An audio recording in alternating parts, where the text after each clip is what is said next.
नवी मुंबईतील पनवेल महानगरपालिकेच्या महिला व बालकल्याण समितीच्या सभापतीपदी भाजपच्या नगरसेविका ममता प्रीतम म्हात्रे यांची निवड झाली आहे. निवडीनंतर त्यांनी आज अधिकृतपणे पदभार स्वीकारला. पदभार स्वीकारताना मोठ्या संख्येने भाजप कार्यकर्ते आणि समर्थक उपस्थित होते. यावेळी त्यांच्यावर शुभेच्छांचा वर्षाव करण्यात आला. सभापती पदाचा कार्यभार स्वीकारल्यानंतर ममता म्हात्रे यांनी सर्वांचे आभार मानले. महिलांच्या विविध प्रश्नांकडे गांभीर्याने लक्ष देऊन त्यांचे निराकरण करण्यासाठी प्रयत्न करणार असल्याचे त्यांनी सांगितले. तसेच महिला व बालकल्याणाशी संबंधित योजनांची प्रभावी अंमलबजावणी करण्यावर भर देणार असल्याचेही त्यांनी स्पष्ट केले.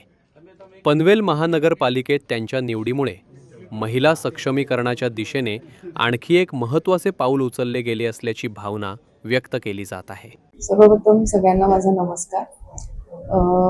आज माझं पदग्रहण झालं तर नक्कीच एक वेगळी भावना आहे माझ्या मनात आणि नक्कीच ह्या पदाचा मी पूर्णपणे लाभ घ्यायचा प्रयत्न करीन.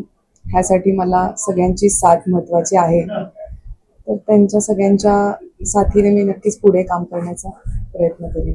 अत्यंत संवेदनशील असलेला महिला आणि बालकल्याण समिती पदाचा आपण पदभार स्वीकारताय. कशा पद्धतीने उद्दिष्ट आहेत, कुठल्या विषयांना घेऊया?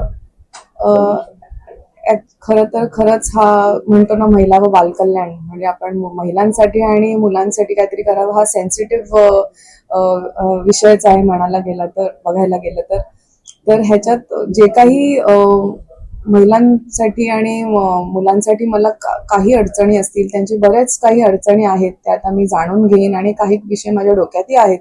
तर मी नक्कीच, आज माझे कमिटी मेंबर्स आहेत, आम्ही सगळ्या मिळून 16 जणी आहोत, तर नक्कीच आम्ही सगळे एकत्र काम करण्याचा प्रयत्न करू. त्यांच्याही काही आयडियाज असतील आणि त्या नक्कीच आम्ही पूर्णपणे